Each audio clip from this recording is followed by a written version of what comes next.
अपना इसमें सहयोग राशि दे करके पूरे ग्रामवासी फतेहपुर के नाम पर यह नाथनगर प्रखंड अष्ट्रीय मासिक सत्संग का आयोजन हर एक साल की तरह इस साल भी बड़ी खुशी से युवा संघ भी देख रहे हैं कर रहा है। अब विशेष रूप से बाबा के मुखारविंद से सुनेंगे, बोलिए प्रेम से श्री सद्गुरु महाराज की जय।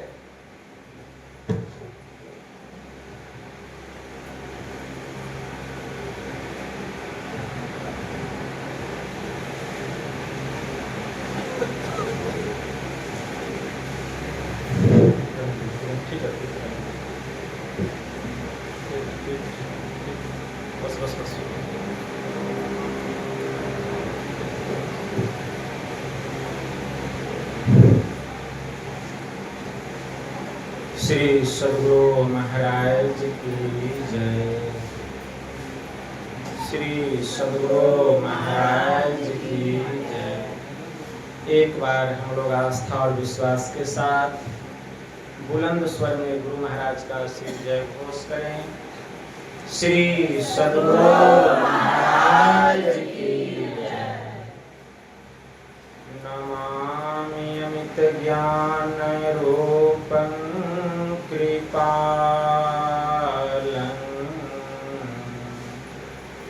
अगम बोधदाता सुबुद्धि निधि विशालं क्षमाशील यति धीर गंभीर ज्ञानम् धर्म कील दृढ़ धीर समधीर ध्यानम् जगत त्राणकारी अघारी उदारम् भगत प्राण रूपं दया गुण पारम् नमो सतगुरुम ज्ञान दाता सुस्वामी नमामि नमामि नमामि नमामि नमामि नमामि नमामि नमामि। महाराज सद्गुरु है राजन को राजा है जिनकी कृपा से सर सर्व काजा भने में ही सोई परम गुरु नमामि नमामि नमामि नमामि नमामि नमामि नमामि नमामि नमामि। श्री सद्गुरु महाराज की जय।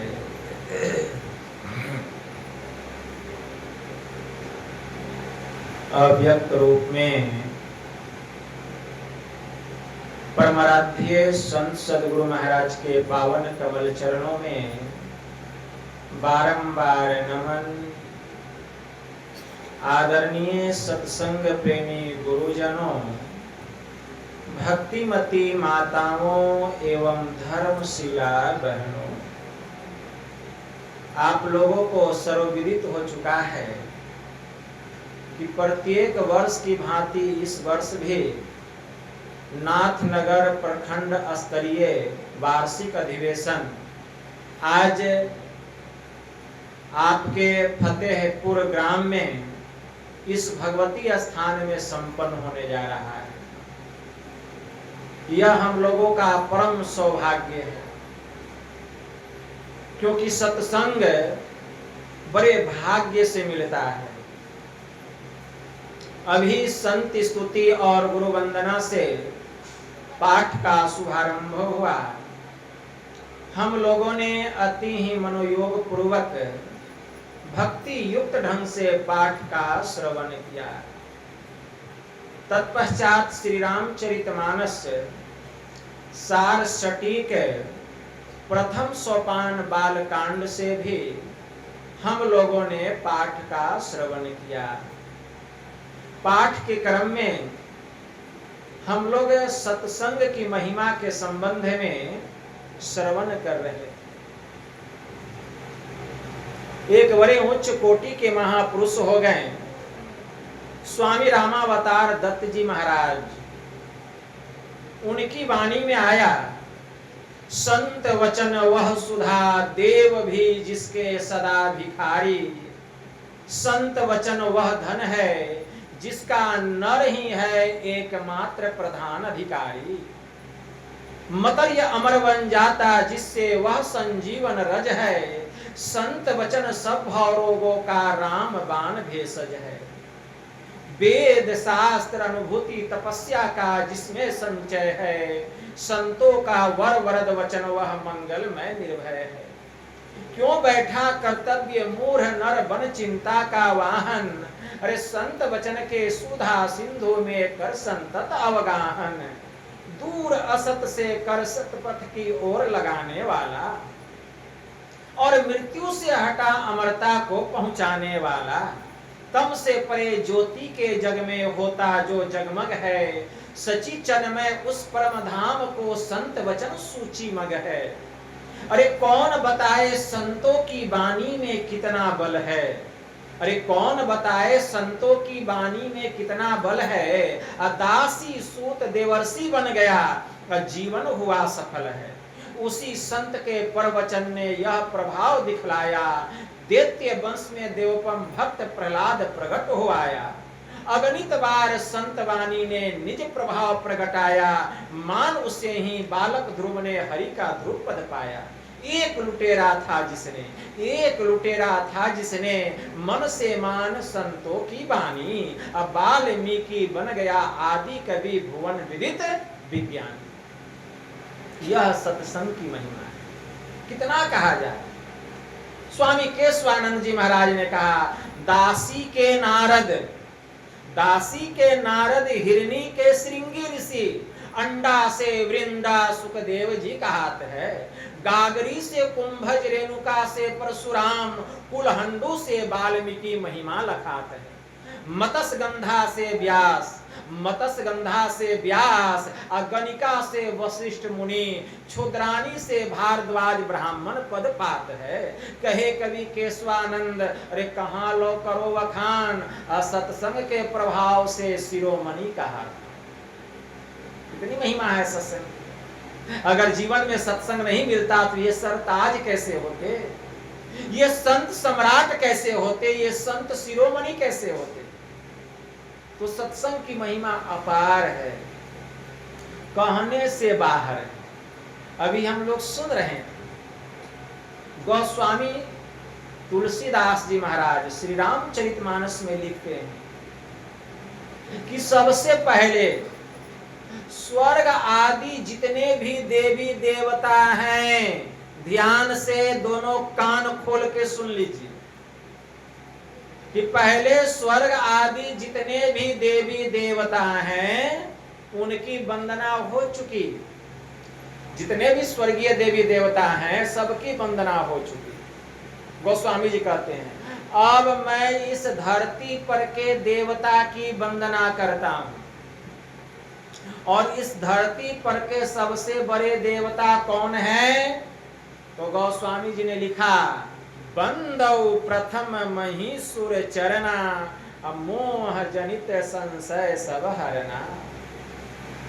गोस्वामी जी लिखते हैं कि इस धरती पर के सबसे बड़े देवता हैं महीसुर। तो महीसुर का मतलब आप लोग नहीं समझे कि महीसुर का मतलब क्या होता है। जब तक समझाएंगे नहीं कैसे समझेंगे। तो इसको समझिए, ध्यान से सुनिएगा तब ना समझिएगा। तो गोस्वामी जी लिखते हैं, बंदौ प्रथम महीसुर चरना। इस धरती पर के सबसे बड़े देवता है महीसुर। महिषुर का अर्थ होता है विप्र, विप्र का अर्थ होता है ब्राह्मण। अब ब्राह्मण कौन? इस धरती पर के सबसे बड़े देवता कौन है? महिषुर मतलब ब्राह्मण। महिषुर का मतलब विप्र, विप्र का अर्थ होता है ब्राह्मण, ठीक है ना। तो इस धरती पर के सबसे बड़े देवता ब्राह्मण। तो क्या करें? बंदो प्रथम महिषुर चरना मोह जनित संशय सब हरना। मैं ऐसे विप्र के चरणों की वंदना करता हूं जिनके शरण में चले जाने पर हमारे भीतर के सभी संशय, सभी भ्रम, हमारे मन के सभी जिज्ञासाएं समाप्त हो जाती है, सभी संशयों का समाधान हो जाता है, सभी शंकाएं नष्ट हो जाती है। मैं ऐसे विप्र का, ऐसे ब्राह्मण का वंदना करता हूं। लेकिन अब यहां जानना पड़ेगा कि हम लोग ब्राह्मण के पास कितनी बार गए होंगे। कितनी बार हम लोग अपने घर में पूजा पाठ भी कराए हैं, लेकिन हमारे गोस्वामी जी ने जो लिखा कि बंदो प्रथम महिषुर चरना मोह जनित संशय सब हरना, दूसरी चौपाई पढ़िए। मोह जनित मतलब हमारे अंदर की जितनी अज्ञानताएं हैं वे उन सभी संशयों का हरण कर लेते हैं। तो क्या आज तक उन्होंने हमारे अंदर के सभी संशय का हरण किया, सभी दुख का हरण किया? तो हम कहेंगे कि नहीं बाबा, संशय का तो हरण नहीं। तो यहां समझना पड़ेगा ब्राह्मण कौन, सबसे पहले यह समझना पड़ेगा। एक बड़े उच्च कोटि के महापुरुष हो गए संत चरण दास जी महाराज। उनकी वाणी में आया, अरे ब्राह्मण सोई जो भ्रम पिछाने, बाहर जाता भीतर आने, पांचों बस करी झूठ न भाखे, दया जनेऊ हृदय राखे, आत्म विद्या पढ़े पढ़ावे, परमात्म का ध्यान लगावे, काम क्रोध मद लोभ न होई, चरण दास कहे ब्राह्मण सोई। ब्राह्मण किसको कहा गया? ब्राह्मण सोई जो भ्रम पिछाने। ब्राह्मण वह है जिसने कि जीते जी भ्रम को जान लिया, जिसने जीते जी भ्रम को जान लिया। केवल जाति का ब्राह्मण होने से काम नहीं चलेगा, हमारा कर्म भी ब्राह्मण वाला होना चाहिए। अगर हम जाति के ब्राह्मण हैं और हमारा कर्म भी ब्राह्मण वाला है तो हम एक नंबर के ब्राह्मण हैं। लेकिन हम जाति के ब्राह्मण हैं लेकिन हमारा कर्म ब्राह्मण वाला नहीं है, हम मांस खाते हैं, मदिरा का पान करते हैं, नशीली वस्तुओं का सेवन करते हैं, तो शास्त्र में उसको ब्राह्मण के पंगत से बाहर कर दिया गया है।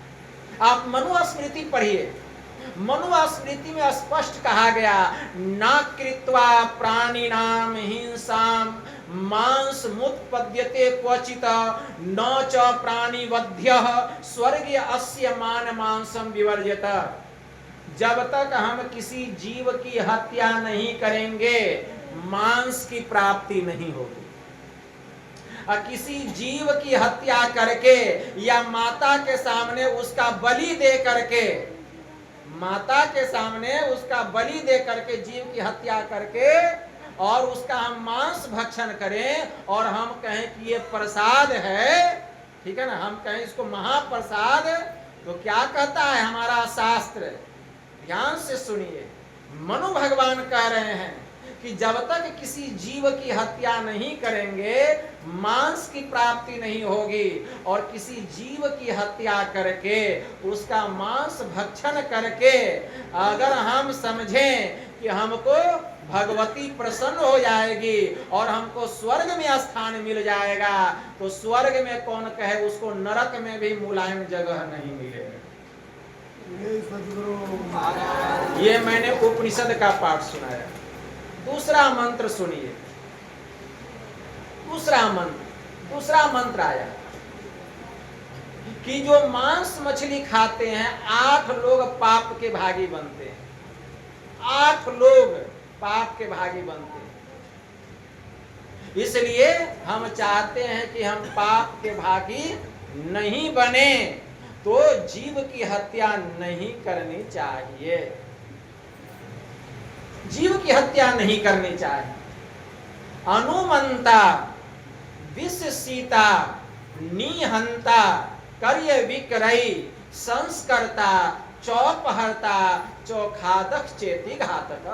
मनु भगवान कह रहे अनुमंता मतलब शस्त्र से मांस काटने वाला, विषसीता मारने वाला, निहंता मतलब मांस खरीदने वाला और मांस बेचने वाला, कर्य विक्रयी, संस्कर्ता मांस खाने के लिए पकाने वाला, चौपहरता मांस खाने के लिए परोसने वाला, चौखादक चेती घातक और मांस खाने वाला। ये आठों घातक हिंसा करने वाले बतलाए गए हैं। आठों को आत्महत्या का महापाप लगेगा, आठों को पाप का भागी बनना पड़ेगा। बहुत लोग कहते हैं बाबा हम खाते नहीं हैं, तो खिलाते हैं ना, खिलाते हैं ना, खाते नहीं है तो शास्त्र क्या कहता है? अनुमंता मतलब पशु वध करने की आज्ञा देने वाला, विषसीता शस्त्र से मांस काटने वाला, निहंता मारने वाला, कर्य विक्रयी मांस खरीदने वाला और मांस बेचने वाला, संस्कर्ता मांस खाने के लिए पकाने वाला, चौपहरता मांस खाने के लिए परोसने वाला, चौखादक चेती घातक और मांस खाने वाला। आठों को आत्महत्या का महापाप लगेगा, ऐसा हमारा शास्त्र वेद और पुराण कहता है। श्री रामचरितमानस में तो स्पष्ट लिखा हुआ है, जे करे सदा मीन आहारा और 64 जन्म ले गिद्ध अवतारा।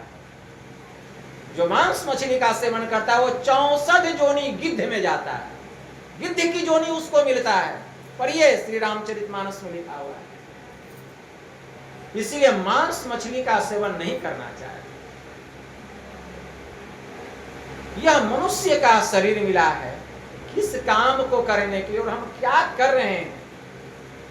भगवान महायुगेश्वर श्री कृष्ण ने कहा आहार निद्रा भय मैथुनश्च सामान्य में तत् पशु हृदरानाम ज्ञानम नरानाम अधिकम विशेषो अज्ञानेन हीनः पशु भी समान। आहार मतलब भोजन करना, निद्रा मतलब सोना, भय मतलब डरना और मैथुन मतलब संतान को पैदा करना। और यह 4 काम तो पशु भी करता है। अगर मनुष्य का शरीर पाके हम भी यही 4 काम में लगे हुए हैं तो हम क्या पशु से कम हैं? हम भी पशु के समान हैं। लेकिन भगवान ने एक बात कही, ज्ञानम नरानाम अधिकम विशेषो। अगर मनुष्य को ज्ञान हो जाए तो मनुष्य पशु से श्रेष्ठ है, और नहीं तो ज्ञानेन हीनः पशु भी समान। ज्ञान से जो हीन मानव है वह पशु के समान है। भगवान कृष्ण अर्जुन को एक बार जंगल की ओर लेकर के, जंगल को जब पार करे तो एक नदी बह रही थी। उस नदी में एक मछुआरा मछली मार रहा था। मछली मारते मारते 2 डलिया मछली मार चुका था। अर्जुन पूछते हैं कि भगवान यह जो मछुआरा इतनी मछलियों को मार रहा है इसकी कौन सी दशा होगी? भगवान कृष्ण कहते अर्जुन शांत रहो, जरा शांत रहो, समय आने पर बताएंगे, समय आने पर। अर्जुन चुप हो गए। 2 वर्ष गुजर गया। 2 वर्ष के बाद भगवान उसी जंगल में फिर गए। अर्जुन तो वह बात भूल भी गया। गए तो उस जंगल के एक गड्ढे में एक विशाल हाथी गिरा हुआ और वह कई दिनों से गिरा हुआ था। और हाथी का शरीर भारी, बहुत निकलने का प्रयास करे, निकल नहीं पाया बेचारा। दीवार के घर्षण के कारण हाथी के शरीर के अंग अंग में घाव हो गया। वह घाव पक गया, सड़ गया, पीप बन के बहने लगा। कीड़ा मकोड़ा उसके घाव को नोच नोच करके खाने लग गए। हाथी के शरीर से इतना दुर्गंध निकलने लगा इतना दुर्गंध निकलने लगा मानो नाक फट जाए। हाथी की यह दुर्दशा देख अर्जुन को रहा नहीं गया। कहते हैं प्रभु, हाथी ने ऐसा कौन सा पाप किया है जो इस हाथी की यह दुर्गति। प्रभु ऐसा लग रहा है नाक फट जाएगा, इतनी सारे कीड़े इसके शरीर में भरे हुए हैं, पता ही नहीं चल रहा है कि हाथी कहां। नोच नोच के उसके मांस को खा रहा है, हाथी तड़प रहा है, छटपटा रहा है। वहीं पर भगवान महायोगेश्वर श्री कृष्ण कहते हैं अर्जुन भूल गए, आज से 2 वर्ष पहले मैं नदी के किनारे गया था, वहां एक मछुआरा मछली मार रहा था और वह 2 डलिया मछली मार चुका था। तो तुमने मुझसे पूछा था प्रभु, यह जो मछुआरा यह काम कर रहा है, इतने जीवों की हत्या कर रहा है, इसको कौन सी गति होगी। तो सुनो अर्जुन, वह मछुआरा कुछ दिन के बाद मर गया और मर करके यही हाथी बना, मर करके यही हाथी बना और वही भटकते हुए आया अपने कर्म के बस, इसी जंगल के गड्ढे में गिर गया। बहुत हाथ पांव मारा गड्ढे से निकलने के लिए, लेकिन बेचारा निकल नहीं पाया। शरीर में घाव हो गया, घाव पक के पीप बन गया, शरीर में कीड़े पड़ गए। जितनी मछलियों को यह खाया था मार करके, वह सब मछलियां इस जन्म में कीड़ा मकोड़ा बन गई और हाथी के मांस को नोच नोच करके उसी तरह अपना बदला वसूल करके खा रही है, जैसे कि ये सारी मछलियों को मार के उसका मांस नोच नोच के खाया था। तो इस जन्म में वही मछली कीड़ा बन करके इसके शरीर का मांस नोच नोच के खा रही है। यह छटपट छटपट कर रहा है। सद्गुरु कर्म की गति कैसी गहन होती है। तो याद रखिए, जिस जीव का आज हम मांस खा रहे हैं, बकरा बकरी, गाय गधा, भैंस भैंसा, सुअर कुकर, मुर्गा मुर्गी, जिस जीव को मार के हम खा रहे हैं, यह ध्रुव सत्य है कि एक दिन हमको भी उस योनि में जाना पड़ेगा और मेरा भी उसी तरह भक्षण किया जाएगा। इसीलिए जीव हत्या कदापि नहीं करना चाहिए। अरे मां कभी नहीं कहती है कि तुम किसी प्राणी की हत्या करो। अरे एक मां का 5 बेटा है और एक बेटे का आप हत्या कर दीजिए और जाइए मां के पास आशीर्वाद मांगने, तो आशीर्वाद देगी। मम माया संभव संसारा, जीव चराचर विविध प्रकारा, सब मम प्रिय सब मम उपजाए, अतिन में प्रिय मनुज मोहि भाए। भगवान ने कहा यह संसार मैंने अपनी माया से प्रकट किया है और संसार के जितने प्राणी है सबको मैंने बनाया है, किसी को किसी की हत्या करने का अधिकार नहीं। इसलिए किसी जीव की हत्या नहीं करनी चाहिए, किसी जीव की हत्या नहीं करनी चाहिए। मां भगवती तो संतों के शरण में रह करके उनके आंगन में झाड़ू लगाती है। आपको पता नहीं है, सिख धर्म के दूसरे गुरु हो गए गुरु अंगद देव जी महाराज।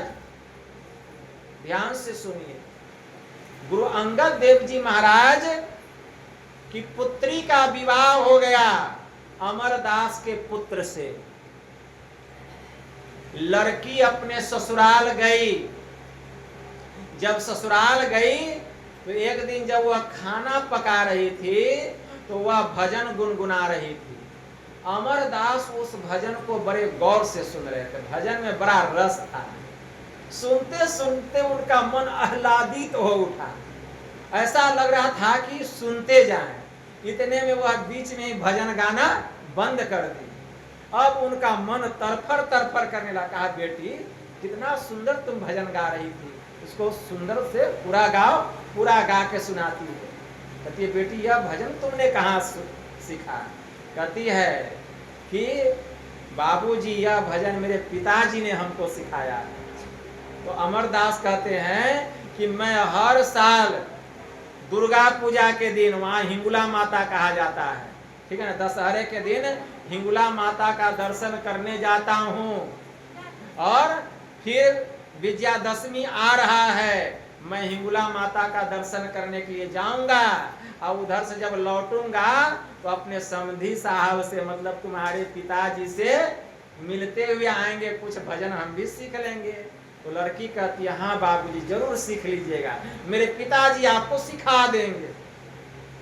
अब अमरदास चले हिंगुला माता का दर्शन करने, तीर्थ करने के लिए। दशहरा नजदीक आ गया, गए दर्शन किए माँ जगदम्बा का, दर्शन करके आने लगे, अंधेरा हो गया।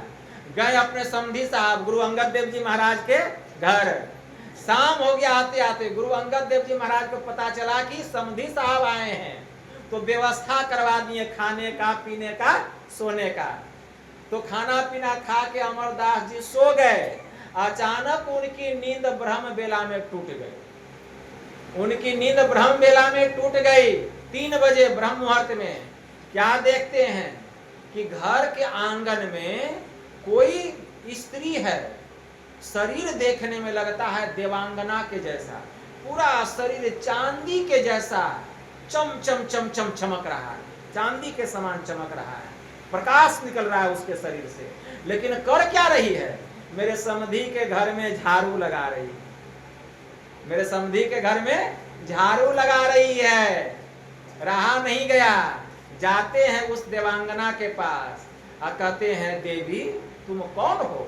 अभी रात का अंतिम पहर बाकी है, 3 बज रहा है और इतना अभी सुबह भी नहीं हुआ है, रात के अंतिम पहर में तुम यहाँ झाड़ू लगा रही हो, तुम कौन हो, कहाँ से आई हो? वह देवांगना कहती है पहले यह बतलाओ तुम कौन हो और कहाँ से आए हो, यह तुम बतलाओ। तो अमरदास जी कहते हैं कि देवी मैं अमरदास, ठीक है ना, इन गुरु अंगद देव जी का मैं समधी हूं और मैं हिंगुला माता का दर्शन करके आ रहा हूं। तो कहती है वह देवी कि जिस हिंगुला माता का तुम दर्शन करके आ रहे हो वही मैं हिंगुला माता हूं। जिस हिंगुला माता का तुम दर्शन करके आ रहे हो भगवती का, वही मैं दुर्गा माँ हूं।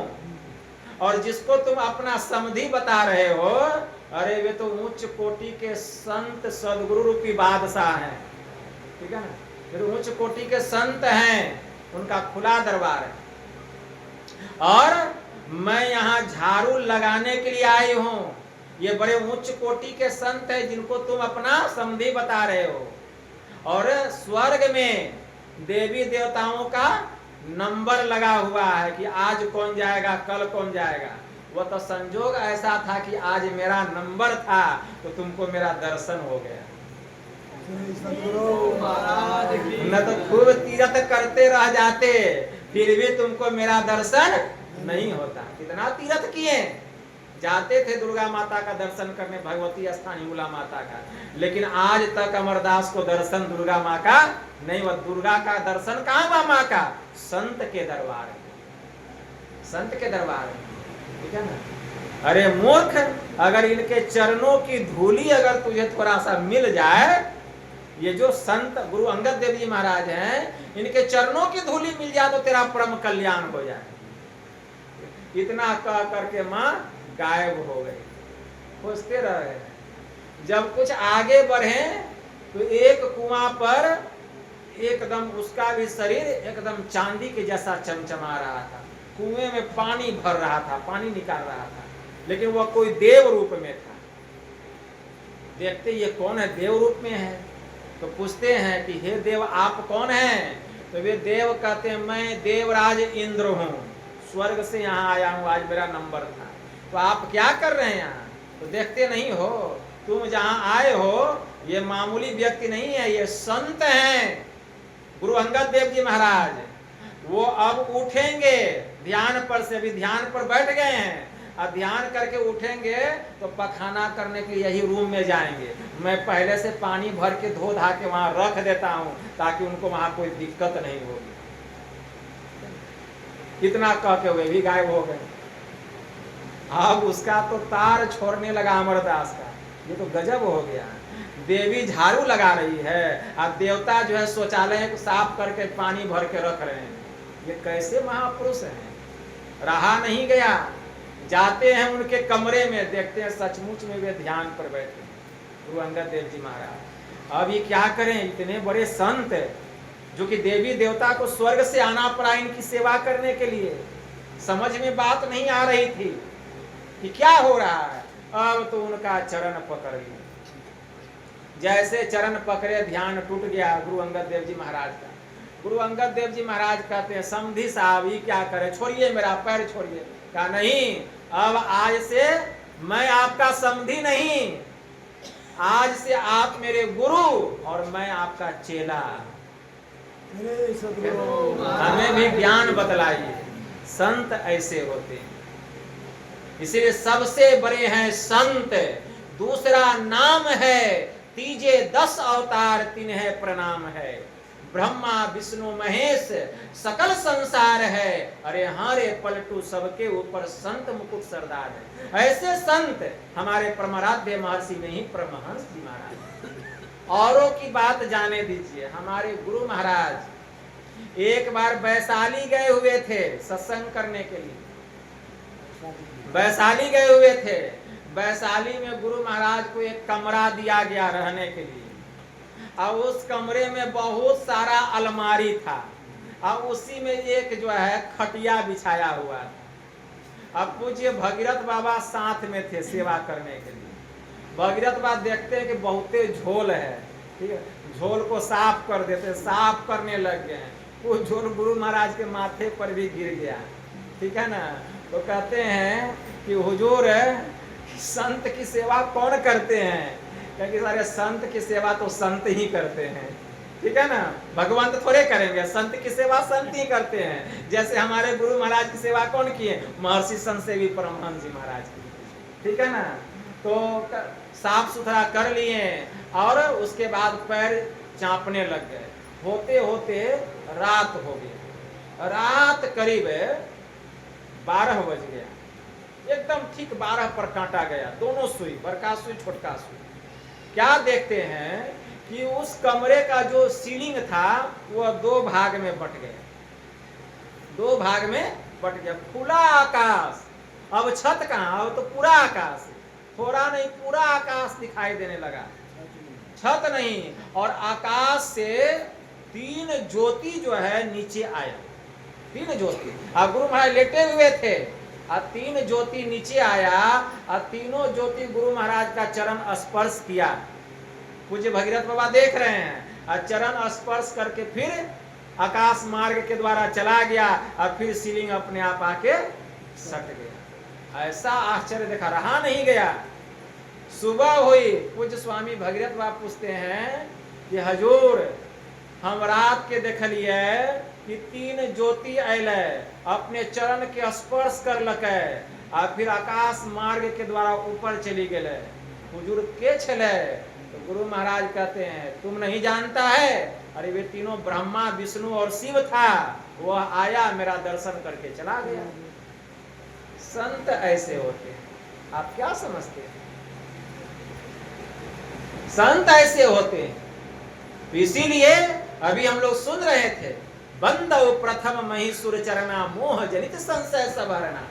ऐसे संत सदगुरु जो होते हैं सबसे बड़े विप्र हैं, वही सबसे बड़े ब्राह्मण हैं। ऐसे संतों के शरण में जो चले जाते हैं, उनका दर्शन मात्र से उनके भीतर के जितने संशय हैं, उन सब संशय का ऐसे संत, ऐसे विप्र उसका हरण कर लेते हैं। वही इस धरती पर के सबसे बड़े देवता हैं, चाहे वह किसी जाति का हो, चाहे जाति का ब्राह्मण हो, चाहे जाति का चमार हो, जाति पाति पूछे नहीं कोई, हरि को भजे सो हरि को होई, जे पहुंचे ते कही गए, तिनकी एक ही जात, सब सयाने एक मत, तिनकी एक ही बात। ऐसे होते हैं संत। तो महिषुर कौन हो गए? महिषुर हो गए एक संत सदगुरु। ऐसे संत सदगुरु के चरणों की मैं वंदना करता हूं। ऐसे संतों के संबंध में संत चरणदास जी महाराज कहते हैं, ब्राह्मण सोई जो भ्रम पिछाने। ब्राह्मण वही है जिसने कि भ्रम को जान लिया। बाहर जाता भीतर आने। जो अपने बाह्य इंद्रियों की घाटों से, बाह्य इंद्रियों की घाटों से अपनी चेतना को, अपनी सुरत को समेट कर अंतर्मुख करने की जो विद्या जानता है, अंतर्मुख होने की जो विद्या जानता है, बाहर जाता भीतर आने, पांचों बस करी झूठ न भागे। जिसने पांचों ज्ञानी इंद्रियों को अपने बस में कर लिया, जो झूठ नहीं बोलता, दया जनेऊ हृदय राखे, जो अपने हृदय में दया रूपी जनेऊ को धारण करता है, आत्म विद्या पढ़े पढ़ावे, जो अपनी आत्मा को जानने के लिए नित्य प्रतिदिन अंतः साधना करता है, और अंतः साधना करके जब आत्मा का ज्ञान होता है, जब तत्व का ज्ञान होता है, तो पढ़ावे। ऐसे महापुरुष फिर ब्रह्म ज्ञान का संसार के लोगों के बीच पढ़ाते हैं, मतलब उसका प्रचार प्रसार करते हैं। आत्म विद्या पढ़े पढ़ावे, परमात्मा का ध्यान लगावे। वे हमेशा परमात्मा के याद में, उनके नाम भजन में डूबे रहते हैं। सोवत जागत उठत बैठत टुक विहीन नहीं तारा, झंझन जंतर निस्दिन बाजे जम जालिम पचिहारा। शब्द निरंतर में मन लागा मलिन वासना त्यागी, सोवत जागत उठत बैठत कबहू न छूटे ऐसी तारी। वही कहते हैं परमात्मा का ध्यान लगावे, काम क्रोध मद लोभ न होए। काम क्रोध और लोभ से वे रहित होते हैं। संत कबीर साहब ने कहा, कामी क्रोधी लालची इनसे भक्ति ना होए। अब भक्ति करे कोई सूरमा जाति वर्ण कुल खोए। काम क्रोध मद लोभ की जब तक रहे घट में खान। क्या पंडित क्या मूर्खा दोनों एक समान। फिर दोनों में क्या अंतर रह गया? तो ये इन तीनों से रहित होते हैं। काम क्रोध मद लोभ न होई, चरण दास कहे ब्राह्मण सोई। वही ब्राह्मण है। अब देखिए, अगर आप में यह बात है तो आप ब्राह्मण है, और अगर यह बात नहीं है तो केवल जाति के ब्राह्मण होने से काम नहीं चलेगा। हमारा कर्म भी ब्राह्मण वाला होना चाहिए। संत पलटू साहब की वाणी में आया, क्या कहते हैं? अरे ऐसा ब्राह्मण मिले जो ताको परसो पाए, ताको परसो पाए ब्रह्म अपने को पावे। अब धर्म जनेऊ तोरी के प्रेम त्रिसूत बनावे। सब कर्मन को करे कर्म से रहता न्यारा। द्वितीया दई बहाए ब्रह्म का करे विचारा। ज्ञान दिवस में शयन मोह रजनी में जागे। पार ब्रह्म भगवान ताही घर भिक्षा मांगे। चेतन दई जगाए, चेतन दई जगाए ब्रह्म की गांठी खोले। करे गायत्री गुप्त शब्द ब्रह्मांड में बोले। पलटू तजे 18 सहस्त्र वर्ण हुए जाए। अरे ऐसा ब्राह्मण मिले जो ताको परसो पाए। ऐसा ब्राह्मण मिले जो ताको परसो पाए। परसो पाए मतलब कैसे ब्राह्मणों को पूजना चाहिए। परसो पाए मतलब पूजना चाहिए। परसो पाए मतलब पूजना चाहिए। कैसे ब्राह्मणों को पूजना चाहिए? ताको परसो पाए ब्रह्म अपने को पावे। जिसने कि ब्रह्म को पा लिया है, ब्रह्म अपने को पावे। धर्म जनेऊ तोरी के प्रेम त्रिसूत बनावे। जो ब्राहे आडंबर रूपी धर्म रूपी जनेऊ को जिसने तोड़ करके फेंक दिया है, धर्म जनेऊ तोरी के प्रेम त्रिसूत बनावे। जो समस्त चराचर प्राणियों से प्रेम करता है, सब कर्मन को करे कर्म से रहता न्यारा। संसार में रह के वह सब काम को करता है, लेकिन अपने को कर्म मंडल से ऊपर उठा के रखता है। अपने को कर्म मंडल से ऊपर उठा करके रखता है। निर्बंधन बंधा रहे, बंधा निर्बंध होए। आ कर्म करे करता नहीं, आ दास कहावे सोए। मतलब क्या समझे? नहीं समझे आप लोग। निर्बंधा बंधा रहे। निर्बंधा कौन है? परमात्मा। उसके ऊपर कोई बंधन नहीं है, वो निर्बंध है। लेकिन अपनी मौज में आकर के बंध जाते हैं। भक्तों के प्रेम में आके देखते हैं, जन्म ले लेते हैं राम के रूप में, कृष्ण के रूप में, तो बंधन में पड़े ना। तो वे जो परमात्मा निर्बंध हैं वे भक्तों के प्रेम में आकर के बंधन में पड़ जाते हैं, नहीं पड़ते हैं, हैं? किसी के पति बन जाते हैं, किसी के भाई बन जाते हैं, किसी के पिता बन जाते हैं, तो बंधने में न पड़े। वह परमात्मा जो निर्बंध है, जिसके ऊपर किसी का शासन नहीं है, वो भक्तों के प्रेम में आ करके वे बंधन में पड़ जाते। तो निर्बंधा बंधा रहे, अब बंधा निर्बंध होए। और संसार में जो हम लोग बंधन में पड़े हुए हैं, गुरु से ज्ञान लेकर के ध्यान करते करते, योग करते करते, भक्ति करते करते बंधन से रहित हो जाते हैं। जैसे गुरु महाराज बंधा निर्बंध हो, जन्म लिए, भाई बहन था, लेकिन योग करते करते गुरु से ज्ञान लेकर के बंधन से निर्बंध हो गए। वे कि नहीं हुए? कर्म करे करता नहीं, तो जो निर्बंध हो गए बंधन से, वे कोई भी कर्म करे, जब निर्बंध हो जाए तब याद रखिए, जब बंधन में पड़े हुए तब नहीं, जब निर्बंध हो गए तब भक्ति करके, जब बंधन से रहित हो गए तब कर्म करे करता नहीं, तब वह कोई भी कर्म करेगा, कोई भी कर्म, शुभ अशुभ पाप पुण्य जो भी, अच्छा बुरा जो भी कर्म करे, तो कर्म का लेप उसके ऊपर में नहीं पड़ता। और सुनिए, कर्म का लेप उसके ऊपर में नहीं पड़ता है। कोई कहेंगे वह बुरो करेगा तो नहीं पड़ेगा, नहीं पड़ेगा, पापों करेगा तो नहीं पड़ेगा। और सुनिए, जो बंधन से रहित हो गया, वह कोई भी काम करेगा तो उसके ऊपर में कर्म का लेप नहीं चढ़ेगा, उसमें हमेशा कर्तापन का अभाव रहेगा। कर्म करे करता नहीं, दास कहावे सोए, वही दास भाव को प्राप्त होता है, मतलब वही भगवान को प्राप्त होता है। अब कहिए कि बाबा ये तो बात समझ में आया कि अच्छा काम करेगा तो उसका लेप नहीं, बुरा भी काम करेगा उसका भी प्रभाव नहीं पड़ेगा, नहीं पड़ेगा। कैसे? तो सुनिए, एक बार सती का शरीर छूट गया, सती का शरीर छूटा। जब सती का शरीर छूटा तो फिर वह पार्वती के रूप में हिमाचल के घर में मैना के गर्भ से उसका जन्म हुआ, नाम हुआ पार्वती। नाम क्या हुआ? पार्वती। आते हैं हिमाचल के घर देवर्षि नारद बाबा, हिमाचल बड़े प्रसन्न हो गए कि देवर्षि नारद बाबा कहते बाबा जल्दी आइए, हमारी पुत्री का भाग्य देखिए, कुंडली बताइए इसका भाग्य कैसा है। देवर्षि नारद बाबा भाग्य देखते हैं, कह अरे इसका पति अशुभ भेष धारण करने वाला, इसका पति अशुभ भेष धारण करने वाला, बिना माए बाप का अब भीख मांग के खाने वाला होगा। अब तो भारी टेंशन, माँ बाप दोनों को टेंशन, पति अशुभ भेष धारण करने वाला, बिना माए बाप का भीख मांग के खाने वाला, यह अब क्या किया जाए। अब तो चिंता में पड़ गए हिमाचल, उनकी पत्नी मैना दोनों चिंता में पड़ गए।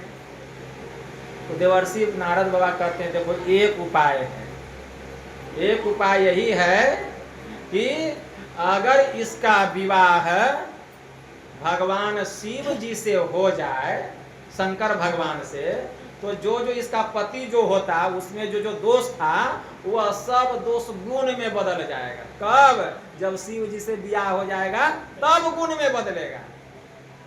कैसे? क्योंकि शिव जी समर्थवान हैं, लेकिन जो पति होगा वो तो समर्थवान नहीं ना होगा। जो इसका पति होता बिना भीख मांग के खाने वाला, बिना माँ बाप का अशुभ भेष धारण करने वाला, किसी से अगर शादी हो गया वो तो समर्थवान नहीं है, लेकिन अगर शिव जी से ब्याह हो जाए तो ये सब दोष गुण में बदल जाएगा। अब भगवान शिव भी बिना माँ बाप का, आज तक पता नहीं चला कि उनका माँ बाप को, वैज्ञानिक पता लगा रहे हैं हालांकि, लेकिन आज तक पता नहीं चला कि उनका माँ बाप कौन है। ठीक है ना? अशुभ भेष धारण किए रहते हैं। देवर्षि नारद बाबा कहते रहते हैं गले में सांप का माला, एगो लंगोटी पहने रहते हैं, मृगा का छाला, गले में सांप का माला और कमर में मृगा का छाला, ठीक है ना, और हाथ में रुद्राक्ष, वो शेष नाग, ठीक है ना, गर्दन में धारण किए रहते हैं, माथे पर चंद्रमा, अशुभे भेष न है, उघारे बदन, ठीक है ना, तो अगर शिव जी से इनका विवाह हो जाए तो सारा दोष जो इसका पति में होगा वह सब दोष गुण में बदल जाएगा। कहते कैसे? तो देवर्षि नारद बाबा कहते, रामचरितमानस में यह चौपाई आया है। देवर्षि नारद बाबा कहते हैं कि हे हिमाचल, शुभ अरु अशुभ सलिल सब बहई, असुर सरी कोई अपुनित न कहई। भानु कृषाणु सर्वरस खाही, अतिन कह मंद कहत को नाही। क्यों? समरथ को नहीं दोष गुसाई, रवि पावक सुरसरी की नाई। मतलब क्या समझे? देवर्षि नारद बाबा कहते हैं कि हे हिमाचल, भानु कृषाणु सर्वरस खाई। भानु मतलब सूर्य और कृषाणु मतलब अग्नि। सूर्य और अग्नि सबको खा जाता है। सूर्य को देखते हैं, पखाना पर का भी जल पी जाता है और समुद्र का भी जल पी जाता है। सूर्य को कोई बुरा कहता है? सूर्य को कोई खराब कहता है कि बुरा है? सूर्य भगवान सब जल पी जाते हैं। पखाना पर का जल हो, नाली का जल हो, गंगा का जल हो, कावेरी का हो, गोदावरी का हो या समुद्र का, सागर महासागर का, सबको पी जाते हैं। लेकिन उसको कोई बुरा नहीं कहता। आग में अच्छा चीज भी जलाइए तो उसको भी खा जाता है, और बुरा चीज जलाइए वो भी खा जाता है। लेकिन अग्नि को कोई बुरा नहीं कहता है। शुभ अरु अशुभ सलिल सब बहई, असुर सरी कोई अपुनित न कहई। मतलब पवित्र और अपवित्र सब चीज गंगा नदी में बहता है। पेशाब, पखाना, मल मूत्र, भेड़ को मार के फेंक दीजिए, देखते हैं जीव जंतु को, कुत्ता बिल्ली सबको मार के फेंक दीजिए, लेकिन गंगा को कोई अपवित्र कहता है? चुल्लू में लेके उसका जल पीता है कि नहीं? उसको कोई अपवित्र कहता है गंगा के जल को? क्यों नहीं कहता है? तो देवर्षि नारद बाबा कहते हैं, समरथ को नहीं दोष गुसाई, रवि पावक सुरसरी की नाई। जो सूर्य, अग्नि और गंगा के समान समर्थवान हो जाते हैं, वे कुछ भी करते हैं तो उनको कोई दोष नहीं लगता है। उसी प्रकार हमारे संत सद्गुरु जो संत हो जाते हैं वे समर्थवान हो जाते हैं। निर्बंधन बंधा रहे, बंधा निर्बंध होए। मतलब जो बंधन में था निर्बंध हो गया, साधना करे, करके कर्म करे, करता नहीं दास कहावे सोए। वह कोई भी कर्म करेगा कर्तापन का भाव रहेगा, उसके ऊपर में कर्म का लेप नहीं चढ़ेगा और एक दिन वह भगवान को प्राप्त होगा। कर्म करे करता नहीं दास कहावे सोए। लेकिन वह समर्थवान होना चाहिए तब। इसीलिए ऐसे पुरुष कोई भी काम करते हैं तो उसके ऊपर में उसका कोई लेप नहीं चढ़ा। दुनिया के लोगों को भले लगता है कि देखो ना, पहले क्या एकदम ऐसे थे, लोग कुछ से कुछ बोलते रहते हैं, लेकिन वही जानते, उनकी लीला वही जाने। कबीर साहब का जब पूरा मान सम्मान बढ़ने लगा, यश कृति फैलने लगी, तो कबीर साहब के थोड़ा यश घटाना चाहिए। पूरा यश उनका चारों तरफ फैलने लगा, तो कबीर साहब का बहुत यश बढ़ गया है, अब थोड़ा घटाना चाहिए। तो एक हाथ में दारू का बोतल ले लिए, अब दूसरे हाथ में नचनिया को ले लिए, दूसरे हाथ में नचनिया को, एक हाथ में दारू का बोतल। अब घूमने लग गए, आए बाएं टाएं बोलने लग गए, सब देखिए सब दूर दूर करने लगा। लेकिन कबीर साहब जान रहे समर्थवान न है, ठीक है ना, तो थोड़ा सा अपयश घटा लेते हैं अपना, ठीक है ना। लेकिन उसमें पता चलता है कौन असली भक्त है और कौन नकली भक्त है, ये पता चल जाता है। इसीलिए समर्थ को नहीं दोष गुसाएं। तो कहने का मतलब है, मैं कह रहा था संत पलटू साहब की वाणी में आया, ऐसा ब्राह्मण मिले जो ताको परसो पाए। मतलब कैसे ब्राह्मणों की पूजा करनी चाहिए, ताको परसो पाए, ब्रह्म अपने को पावे। जिसने कि ब्रह्म को जान लिया है, ब्रह्म को पहचान लिया है, भर्म जनेऊ तोरी के प्रेम त्रिसूत बनावे। जो ब्राहे आडंबर रूपी जनेऊ को तोड़ करके फेंक दिया है, सब कर्मन को करे कर्म से रहता न्यारा। वह संसार में आकर सभी प्रकार के कर्मों को तो करता है, चाहे पाप पुण्य अच्छा बुरा जो भी, लेकिन अपने को कर्म मंडल से ऊपर उठा के रखता है। सब कर्मन को करे कर्म से रहता न्यारा, द्वितीया दई बहाय, द्वैत और अद्वैत इन दोनों से वह ऊपर उठ जाता है।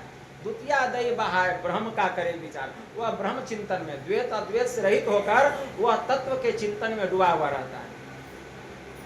द्वितीया दई बहाय, ब्रह्म का करे विचारा, ज्ञान दिवस में शयन, मोह रजनी में जागे, चेतन दई जगाए, ज्ञान दिवस में शयन मोह रजनी में जागे, अपार ब्रह्म भगवान ताही घर भिक्षा मांगे। इसका मतलब क्या समझे? ज्ञान दिवस में शयन, मोह रजनी में जागे, मतलब वे ज्ञान दिवस में, जो मूर्खों का जब ज्ञान दिवस होता है तो उस समय वे सोए रहते हैं, मूर्खों का ज्ञान दिवस, ठीक है ना, उसमें वे सोए रहते हैं। भगवान महायोगेश्वर श्री कृष्ण ने कहा, या निशा सर्वभूतानम तस्याम जागृति संयमी, यस्याम जागृति भूतानि साह निशा पश्यतो मुने। ये अर्जुन, जिसमें सब भोगी लोग जग करके भोग करता है, उस समय ऐसे संत जोगी सोए रहते हैं। और जिस समय वह भोगी सो जाता है 12 बजे 1 बजे तक भोग करके, तो जोगी उस समय जग करके योग करता है, भगवान का ध्यान करता है। वही कहते हैं ज्ञान दिवस में शयन, आरिफों का रौज रोशन जाहिलों की रात है, और जाहिलों का रौज रोशन आरिफों की रात है। तो ज्ञान दिवस में शयन मोह रजनी में जागे, अपार ब्रह्म भगवान ताही घर भिक्षा मांगे। तो जो ब्रह्म बेला में जग करके, रजनी के समय जग के जो ध्यान करता है, तो भगवान उसके यहाँ भिक्षा मांगने जाते हैं। अरे भगवान को क्या कमी हो गया है जो आपसे भिक्षा मांगने आएंगे? आज तक किसी को यह पता नहीं चला कि वो भिक्षा मांगने क्या आते हैं, लेकिन मैं बतलाऊंगा, ध्यान से सुनिए। मैंने इसको लिखा भी है, ठीक है ना, कि वे क्या भिक्षा मांगते हैं। पार ब्रह्म भगवान ताही घर भिक्षा मांगे। भगवान को क्या घट गया है? जो दाल मांगने आएंगे, चावल, धन, दौलत, मकान, दुकान, तब तो उन्हीं का दिया हुआ है, तो भिक्षा क्या मांगेंगे? तो भिक्षा क्या मांगते हैं? तो जो ब्रह्म बेला में बैठ करके ध्यान करता है, तो भगवान जो है भीतर का जो द्वार है, जो मोक्ष का द्वार है, उसको खोल देते हैं। उसको क्या करते हैं? खोल देते हैं। भगवान बाहर में, हमारे भीतर न है, वो द्वार खोल देते हैं। द्वार पर आ करके भिक्षा मांगते हैं, बेटा अब तुम मेरे पास आ सकते हो। मतलब यह जीवात्मा परमात्मा का अंश है, ठीक है ना, और अंश अपने अंशी में मिलना चाहता है। एक ढेला उठाइए, आसमान में फेंकिए, वह धरती पे गिरने के लिए व्याकुल रहता है, और जब तक गिरता नहीं उसको चैन मिलता नहीं। उसी प्रकार यह जीव व्याकुल है कि हम भी अपने अंशी से मिले, लेकिन माया में ऐसा पड़ गया है, नाच रहा, भूल गया है कि हम कहाँ से आए। और जब सत्संग सुनता है तब उसको ज्ञान होता है, अरे हम तो यहाँ से आए थे, हमको वहां जाना है, नहीं अब छोड़ो घर परिवार, अब सत्संग करेंगे, ध्यान। मतलब उसको ज्ञान का जब ठोकर लगता है, हथौड़ा, तब उसको अपना घर का याद आता है कि हम कहाँ से आए थे। तो जब तक हथौड़ा नहीं चलेगा ज्ञान का, उसको शुद्धि कैसे होगा?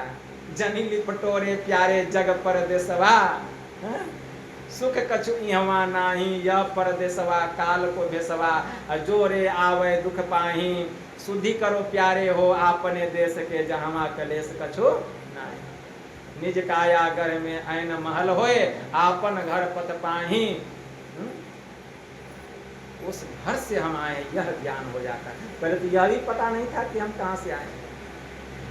तो वही कहते हैं ज्ञान दिवस में शयन मोह रजनी में जागे, अपार ब्रह्म भगवान ताही घर भिक्षा मांगे। तो भगवान वह द्वार खोल देते हैं, मोक्ष का द्वार। मतलब गुरु की कृपा होती है, दृष्टि की दोनों धार जाकर के मिलती है, सूक्ष्म मार्ग खुल जाता है, सूक्ष्म मार्ग खुल जाता है, सूक्ष्म मार्ग खुल जाता है। भगवान शिव जी ने प्रजापति ब्रह्मा जी से कहा, क्या कहते हैं? सुषुम्नायम यदा योगी क्षणे कंपी तिष्ठति, सुषुम्नायम यदा योगी क्षणार्धम्पि तिष्ठति, सुषुम्नायम यदा योगी शुभ लग्नो लवनाम्बुवत, सुषुम्नायम यदा योगी लीयते क्षीर निर्वत, भिद्यते च तदा ग्रंथि छिद्यन्ते सर्व संशया, क्षीयन्ते परमाकाशे ते यान्ति परमाम गतिम।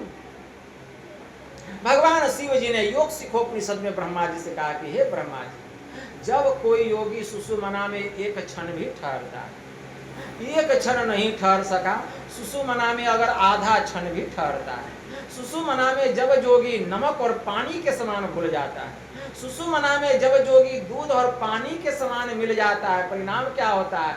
हृदय ग्रंथि का भेदन होता है। इस स्थूल शरीर से सूरत जो है निकलती है 4 अंतःकरण की इंद्रियों के साथ और सूक्ष्म मार्ग में प्रवेश करती है सुषुम्ना में, और ब्रह्म ज्योति और ब्रह्म नाद को पकड़कर यह सूरत सीधे परमात्मा के परम पद को प्राप्त करती है। इसी को कहा कि मोह रजनी में जागे पार ब्रह्म भगवान ताही घर भिक्षा मांगे। चेतन दई जगाए, हमारी चेतना को वे जगा देते हैं। अभी चेतना सोई हुई है। बहुत लोग कहेंगे बाबा हम जगे हुए, अरे इसको कोई जगना जगना कहा गया? मोह निशा सब सो अनिहारा, अब देखिए सपन अनेक प्रकारा, यही जग जामिनी जागही जोगी, अब परमारथी प्रपंच वियोगी, जानिए तब ही जीव जब जागा, और जब सब विषय विलास विरागा। मतलब अभी हम अज्ञानता रूपी रात्रि में मस्ती से सोए हुए, घूमना फिरना खाना पीना नाचना गाना बाल बच्चा हित नाता घर मकान दुकान यहाँ तक कि सत्संग जो कर रहे हैं सब मोह में ही है, अज्ञानता में ये भी सब हो रहा है। अज्ञानता रूपी रात्रि में सोए हुए जीव नाना प्रकार का स्वप्न देख रहा है, मैं लाखपति हूँ करोड़पति बन जाऊं, मेरा एक मकान है 2 मकान हो जाए, 2 मंजिला मकान है 3 मंजिला हो जाए, एगो बेटी है एगो बेटा हो जाए, एगो बेटा का नौकरी है एगो बेटियों का नौकरी हो जाए। इसी को कहा गया मोह निशा सब सो अनिहारा, और देखिए स्वप्न अनेक प्रकार, यही जग जामिनी जागही जोगी। इसी संसार में रहकर योग करते करते गुरु से ज्ञान लेकर के योग करते करते कोई बिरले होते हैं जो जग जाते हैं, कोई बिरले होते हैं। जैसे हम लोग अभी योग कर रहे हैं, बिरले होंगे जो कोई जगेंगे। यही जग जामिनी जागही जोगी, परमार्थी प्रपंच योगी। वे परमार्थी होते हैं, मतलब परमात्मा के भक्त होते हैं, और प्रपंचों के त्यागी होते हैं। जानिए तब ही जीव जब जागा, और जब सब विषय विलास गिरागा। जीव को जगना कब कहा गया? जब सभी प्रकार के विषयों से वैराग्य हो गया। जिस दिन यह जीव जगेगा विषय से वैराग्य, अभी विषय से वैराग्य हुआ है, कोई कितनों कह दे मानने योग्य नहीं। क्यों? क्योंकि आप जगे हुए नहीं, आप जगे हुए नहीं है, सोए हुए हैं। जिस दिन आप जगिएगा विषय अपने भाग जाएगा, विषय से वैराग्य हो जाएगा जब जगिएगा। इसीलिए विषय को छोड़ने से अच्छा है कि अपने को जगाइए, विषय को त्यागने से अच्छा है कि अपने को जगाइए, और अपने को जगाने के लिए ब्रह्म बेला में उठ करके साधना कीजिए। जिस दिन हम जगेंगे, जिस दिन जीव जगेगा, विषय से मुक्ति मिल जाएगी। मुक्ति मतलब छुटकारा। मेरी सूरत सुहागिनी जाग गई, क्या तू सोवत मोह नींद में, उठी के भजनिया में लागे। तो जब तक ध्यान नहीं करेगी सूरत कैसे जगेगी? चित्त से शब्द सुनो श्रवण दे, आ उठत मधुर धुन रागरी। कैसे? तो दौ कर जोड़ी, दृष्टि की दोनों धारों को एक करो। दौ कर जोड़ी, कर मतलब किरण, दोनों किरणों को जोड़ के एक करो। दौ कर जोड़ी शीश चरणन दे, जहां पर तुम्हारा शीश है ठीक उसके सामने उसका स्थान है, वहां मन को केंद्रित करो। दौ कर जोड़ी शीश चरणन दे, भक्ति अचल वर मांग रही। और तब तुमको भक्ति का वरदान मिलेगा। क्या? कि अब तुम मेरे पास आ सकते हो। कभी संत पलटू साहब की वाणी सुना है ना, अब तुम मेरे पास आ सकते हो। कहे कबीर सुनो भाई साथ में, क्या? तब तुम्हारा मुंह ब्रह्म की ओर हो जाएगा, अब पीठ संसार की ओर हो जाएगा। अभी हमारा मुंह है संसार की तरफ है, अब पीठ है ब्रह्म के तरफ। भगवान को पीठ दिखाया जाता है जी। कहे कबीर सुनो भाई साधो, और जगत पीठ दे भागरी। संसार में पीठ, अब ब्रह्म की ओर तुम्हारा मुख हो जाएगा, फिर संसार अच्छा नहीं लगेगा। इसी को भगवान शिव ने कहा, बहुत अच्छा मंत्र आया है। भगवान शिव जी कहते हैं, उनकी वाणी में आया कि जाग्रते स्वप्ने तथा जीवो गच्छत्या गच्छते पुनः, नेत्र अस्थम जागृत्रम विद्या कंठे स्वप्नम समाविशेत, सुसुप्तम हृदय अस्थम तू तुर्य मूर्धिन संस्थितम। भगवान शिव जी का महावाक्य है। भगवान शिव कहते हैं कि यह जीव 3 अवस्थाओं में नित्य प्रतिदिन आता है और जाता है। जागृत अवस्था, जागृते स्वप्ने तथा जीवो गच्छत्या गच्छते पुनः। जागृत अवस्था में जीव का वासा आंख में, आंख का मतलब कौन? शिव नेत्र में, ठीक है ना। स्वप्न में, कंठ में, सुसुप्ति में, हृदय में। तो जब तक 3 अवस्थाओं में जीव आता जाता रहेगा, सोया रहेगा। अभी जीव का वासा शिव नेत्र में तो हम देख रहे हैं, जगे हुए हैं, ये जगना नहीं, इसको भी सोना कहा गया। लेट जाएंगे, स्वप्न देखने लगेंगे, जीव कंठ में, गहरी निद्रा में, जीव हृदय में। तो 3 अवस्थाओं में जब तक जीव आएगा जाएगा, आप सोए रहेंगे।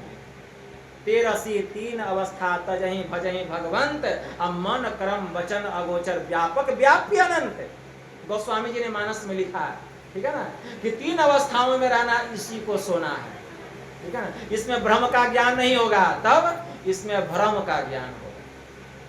अभी भ्रम का ज्ञान हो रहा है, भ्रम, ठीक है ना, भ्रम का ज्ञान हो रहा है। तो 3 अवस्थाओं से परे जाइए। 4थी अवस्था तुरीय अवस्था।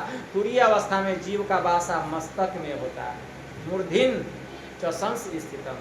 तो तुरीय अवस्था में जाने के लिए ही यह भक्ति है। गुरु महाराज से भजन भेद लेकर कुछ काल तक मानस जप करें, फिर मानस ध्यान करें, तब दृष्टि साधना करें। प्रारंभ में यह 3 क्रिया बतलाई जाती है। मनोयोग पूर्वक दृष्टि साधना करना पड़ता है, लेकिन दृष्टि साधना सूक्ष्म साधना है। जब तक मोटी उपासना में हमको सफलता नहीं मिलेगी, सूक्ष्म साधना में सफलता नहीं मिलेगी। इसीलिए जब तक कोई मोटे मोटे अक्षरों को लिखना सीख नहीं लेता, उसको सूक्ष्म अक्षर का ज्ञान नहीं होता। इसीलिए थोड़ा सा मोटी उपासना करें, ठीक है ना। मोटी उपासना करते करते मानस जप, मानस ध्यान खूब करें। यह तो आप कहीं भी कर सकते हैं, चलते फिरते, उठते बैठते, सोते जागते, मानस जप मानस ध्यान, ठीक है ना, खूब करें। और जब बैठेंगे साधना करने के लिए, देखिए जब ठीक होगा, मानस ध्यान ठीक होगा, तब दृष्टि साधना करें, एकदम खुल करके करें।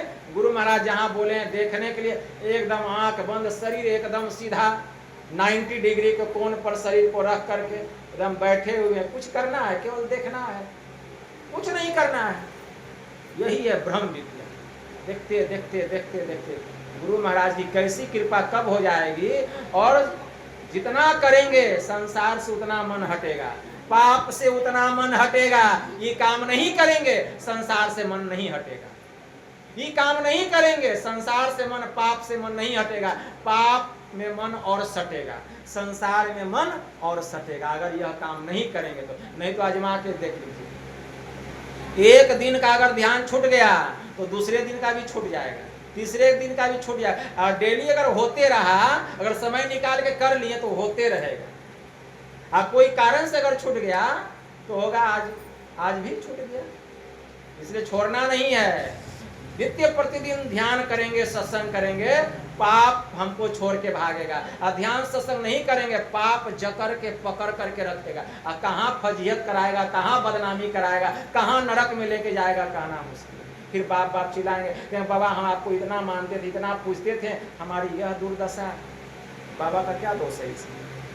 हम कहें बेटा तुम ध्यान करो, बेटा तुम सत्संग करो, बेटा इसको तुम छोड़ दिया तो पाप में तुम गिर गया। अगर बेटा तुम यह काम करते रहते तो तुम गिरते। तुमको ज्ञान का बल, ध्यान का बल, सत्संग का बल और मेरा बल तुमको बचा के रखा। छोड़ हम नित्य प्रतिदिन कहते हैं, पर निज बल कछु नाही है, जे ही बने कमाई, असो बल तब ही पाऊ, जब गुरु होए सहाय। समय भी तो बहुत हो गया, ठीक है ना। इसीलिए गुरु महाराज भी बहुत सहाय हो गए आप लोगों के ऊपर। तो यही थोड़ा सा हम आप लोगों की सेवा में कहें। बस इतना ही कहकर मैं अपनी वाणी को यहीं विराम देता हूँ। और आप लोग जो इतना कीमती समय निकाल कर सत्संग में आए, मैं गुरु महाराज से प्रार्थना करता हूँ कि आपकी मन की जो कामनाएं हैं गुरु महाराज उसको पूरा करें। ध्यान साधना में आप लोगों की उन्नति हो और आपके जो भी कुछ संकट हैं, जो भी दुख दर्द हैं, गुरु महाराज उन सबका हरण करे। बोलिए प्रेम से श्री सद्गुरु महाराज की जय। तो अभी स्वामी नवीनानंद जी महाराज से ये शरीर किस तरह उद्धार होगा और इतना सुंदर सी वाणी हम सबों को अपने मुखारविंद से श्रवण कराया। और समय को देखते हुए जो जहां से ये शरीर को सुख मिले, इस शरीर को कष्ट ना हो, इस जीवन का उद्धार कैसे होगा, ये सब बारे में हम सबों को बताया। और कहता है कि जानी लिपिटोरे प्यारे जग पर देशवा, सुख कछु यहाँ नहीं। ये भजन श्रीमती अंजू देवी जी से हम सुनना चाहते हैं, भजन के रूप में हम लोगों को सुना दें कि जानी लिपिटोरे जग प्यारे पर देशवा, सुख कछु यहाँ नहीं। बोलिए प्रेम से श्री सद्गुरु महाराज की जय।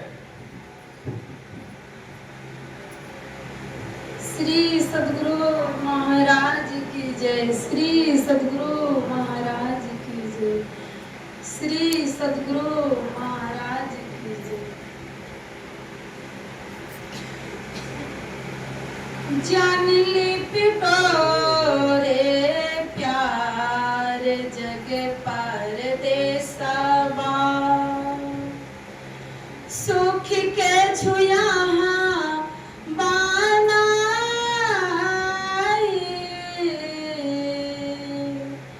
जान लिपिटोरे प्यार जग पर देसवा, सुख के छुया बाना, यह परदेसवा काल को भेसवा, जोरे अबाई दुख पाए, यह परदेसवा काल के भेसवा, जोरे अबाई दुख पाए,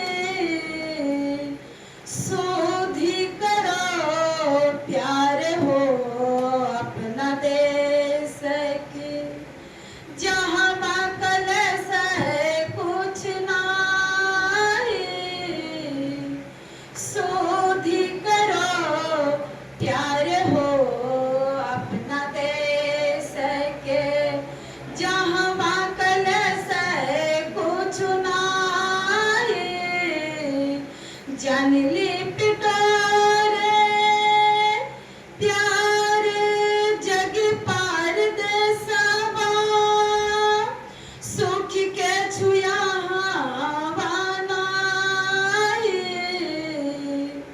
यह परदेसवा काल को भेसवा, जोरे अबाई दुख पाए, यह परदेसवा काल को भेसवा, जोरे अबाई दुख पाए, निज कायगर में एने महल होय, आपन घर पथ पाए, निज कायगर में एने महल हो, आपन घर पथ पाए, चलो चलो यही पथ हाकत दृष्टि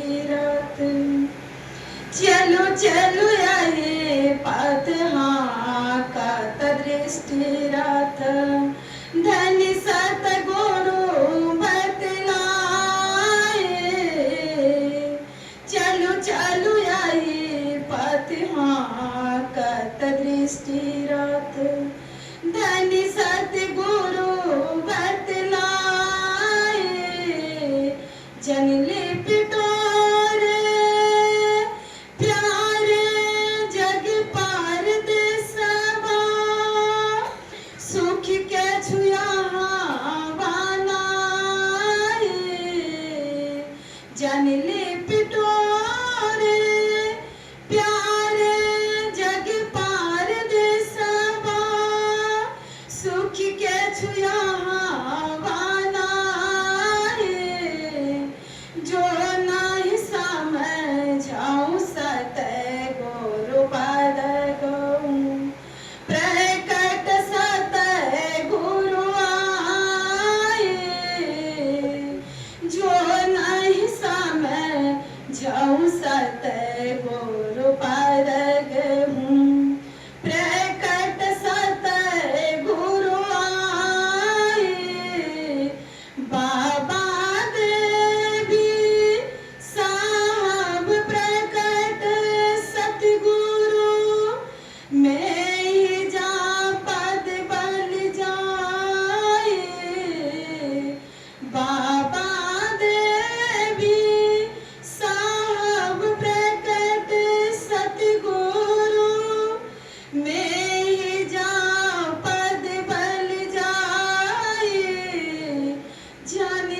प्यार जग पार देसवा सुख के छुयावा नाही जान ले पिटोरे प्यार जग पार देसवा सुख के छुया